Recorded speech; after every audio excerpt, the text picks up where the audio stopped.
Welcome to Poly Psych. This is your host, Anthony Lindsay. I'm here with Thomas Green. I want to talk to you about biofuel. So in my mind, biofuel is the alternative to crude oil, where we take our excess corn, essentially, from the Midwest and give it to like the wizards in white lab coats. And then they turn it into ethanol, which supplements the gas we put in our cars. So do I have the overall process correct, or am I missing like a huge part of the overall biofuel production? Well, that's right. But, cars can't run entirely on ethanol. And that's been a huge part of the debate about how much of the percentage of fuel is actually ethanol. So right now, the main biofuel industry has been corn-based ethanol, producing about like 14.7 billion gallons per year. And that goes into just making our fuel more efficient. So adding the octane to the fuel that, boosts those ratings and makes the gasoline actually cheaper and better for our cars. So that has been where the biofuel industry has really existed, and that's where it's been able to grow. And as an actual petroleum replacement, the science is still kind of a far ways off. From what I've seen, a gallon of gasoline provides about a third of the energy from a gallon of ethanol. A gallon of gasoline provides 1/3 more energy than a gallon of ethanol. And then blending ethanol and gasoline at a ratio of 85 to 15, the blended fuel is 30% less powerful. Then ethanol, like by itself, causes damage to the fuel system, and the engines that run on pure gasoline are much better for your car. So do you think that we'll advance in automotive technology? Will we be able to like sew up these inefficiencies in ethanol and fix some of the damage that it does to the vehicle? Yeah, so the damage that it does to the vehicle, because ethanol is corrosive, because it has that octane content. So the difficulty there is that it's a fairly easy fix in terms of fixing the tubing and some components of the engine so that it can handle ethanol fuel. So there's a lot of cars on the market that are so-called flex fuel vehicles that can handle ethanol content up to 85%, like you mentioned. Mm-hmm. There's also ethanol blends of 15 and 25, 30%. And actually, there's some interesting science being done on where is that peak efficiency. You said because ethanol does have a lower fuel content or energy content, but it is more inefficient fuel when blended with gasoline. So there's probably some sort of peak optimization between blending fuel with ethanol where the biofuel industry can really take over. But if you do not have a flex fuel vehicle, then you will not be able to add ethanol of a higher than 10% content to your car without damaging your engine. Now, there are, a lot of concerns with ethanol at any percentage, but that's with small vehicles or small motors, such as your lawnmower or a boat or, a power mower or something like that. And that has been, a damage to engines in any content level. Huh. So as far as like the inefficiency itself and being able to switch over like fairly easily, if we were able to sew up these inefficiencies, do you think that people would be in favor of switching to ethanol, like purely ethanol in the United States? That's a good question. And it's a hard one to answer. I think it's possible to sew up the inefficiencies, and it's possible to make pretty simple fixes to cars so that they can, run on higher levels of ethanol. But part of the concern is that consumers are just largely uninformed about about flex fuel vehicles and the ethanol market in the United States. And part of that is an infrastructure problem. Part of that is a marketing problem. And part of that is really just kind of logistics within the fuel industry and how everything is regulated, both for fuel blenders as well as for car manufacturers. So, I could probably talk for an hour about how these problems intersect, but it's a complicated problem with corn-based ethanol. But biofuels are, of course, larger than that. There are bio-based diesels and other bio-based fuels that can actually replace the petroleum-based products entirely. But we just need more investment in the science in that. I was going to ask you, so are there other fuel systems that we could tap into, like algae farming? I heard of a seasteading movement where people would essentially farm algae from the ocean and produce 100% clean, renewable energy from what is essentially an unlimited source. Is there anything on the horizon that could shift energy policy within our lifetime? Something like algae farming? Yeah, definitely. There's a lot of interest in algae fuels. It's kind of gone in fits and starts. Because it is just so hard to take something that works on the lab bench and make it work for, millions of vehicles that are on the road. That is a very difficult process in terms of figuring out all the, the actual engineering, as well as the distribution lines and infrastructure that would be needed to actually change the market. But there are some companies such as ExxonMobil that is pouring a lot of money into algal fuel research. And that is literally sucking carbon dioxide from the atmosphere, putting it into, making that into fuel by the power of microbiology. And through the power of engineering, you can take that algae and turn it into a fuel source, or make the algae produce something that can then be used as a fuel source. So it's really exciting. It's probably a long way off. I talked to scientists about this, who are pretty in the know in the field, and they say that maybe the best estimate is 20 to 30 years away from a really marketable product. That is wild, but that's like a blink of an eye in technological advancement. And then the idea that like technology like doubles every 10 years, so it's an exponential growth. I wonder if they're off, because scientists are always so conservative with their estimates. I wonder if in the next like 10 years or so something like radically changes, because this idea that algae could literally suck carbon dioxide out of the air, and maybe we put it in a form of a brick and build with it. Like it sounds like it could literally change everything.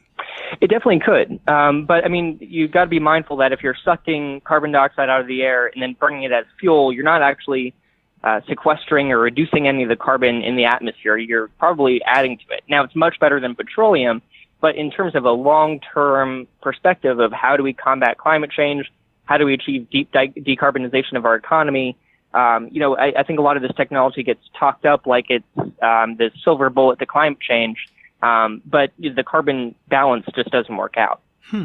As far as the policies that are holding these technologies back, whether it be algae or solar farming or any biofuel policy in general, like what policies are holding it back?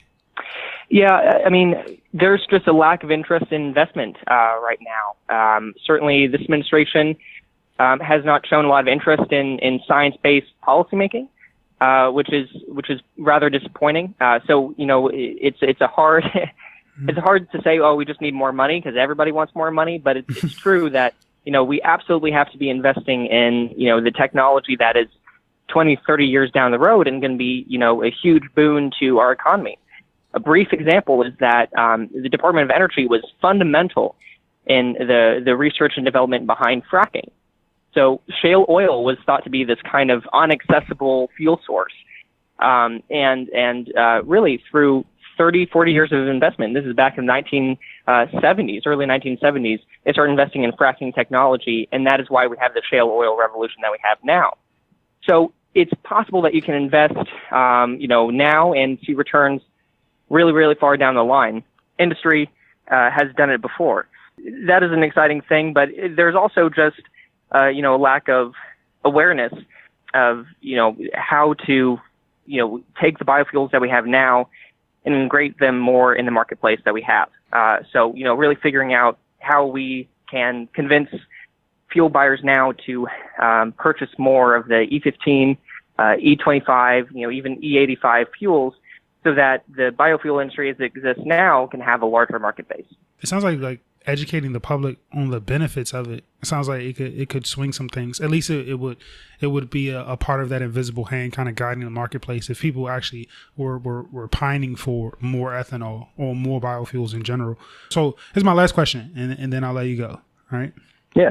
If we gave you control over America's energy policy, all right, I'm the president, all right, and I've made you the head of the Department of Energy. Rick Perry, he's out of there. All right. And I give you the green light to do whatever you want.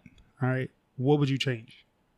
Well, I think there's one really simple change, and that is, taking the money that we have now, because it's, as Secretary of Energy, it's really hard to go to Congress and ask for more money, but we can take what we have now and make it more useful. So one of the things that I argue in a paper that I got published in the Journal of Science, Policy, and Governance was that we need to be investing more in biochemicals. So that's not just biofuels, but looking at the ways that we can take plant material and turn it into petroleum replacements for things like, lubricants and soaps and, the things that go into pharmaceuticals and advanced plastics and everything like that. If we can do that with biofuels, or with the same kind of biofuel type technology, then we can make a lot more of a market base for these companies to sell these chemicals for much, much more profit. So I think it'd be a pretty easy, switch to prioritize biochemical production, so that we are creating this, giant revenue stream for biofuel companies. And once they have that, they can do a lot of that market force development of the new biofuels, that they'll need to do to really take over the market away from petroleum products. So that would be something I would do, today. It's not, it'd be something that, would really see the benefits 5 to 10 years down the road. But I think that'd be, just one very valuable thing that the Secretary of Energy could implement, to be able to really make the market work as best it can. Huh. That's brilliant. So I think you're taking like a long-sighted approach to our energy policy, which I think could only be of benefit. I think we've been on crude oil for maybe a little bit too long, and maybe time to switch. The future is exciting. I'll definitely say that. There's a lot of excitement in the market for renewable technology, and the market just kind of has to work, and you really got to set the policy from the top down to push the market in the right direction. But once it gets going that way, as we've seen with solar technology, man, that stuff is cheap, and people are buying it like crazy. So once you make it work, it can really take off. So what I find particularly fascinating about biofuels in general is that if you manipulate it in a certain way, it could literally reverse global warming, at least in part. And of course, the petroleum industry wouldn't want you to like really invest in it or really like think too hard about it. But just imagine, so algae literally sucks out the things that are causing global warming, whether it be because of factory farming or because of carbon emissions in our cars, whatever.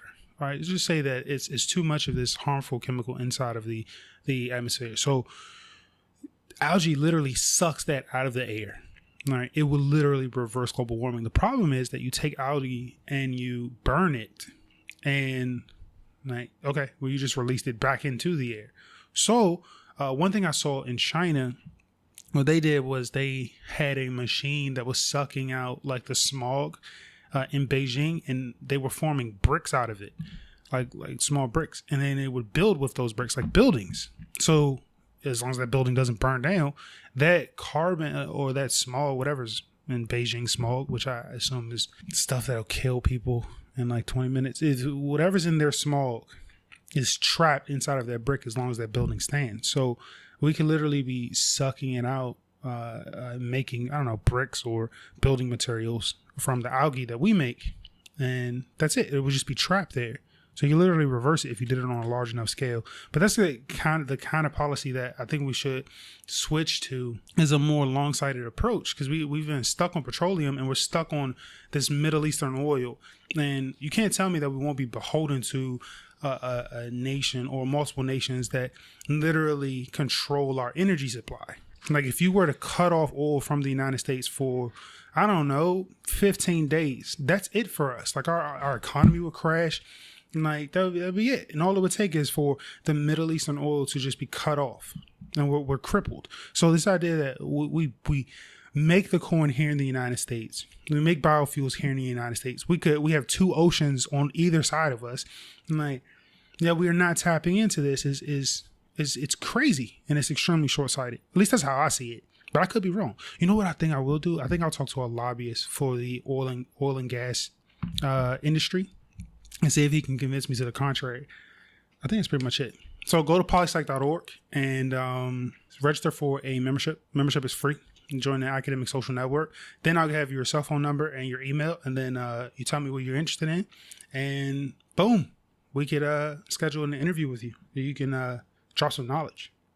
So I guess I'll talk to you next time. Cheers.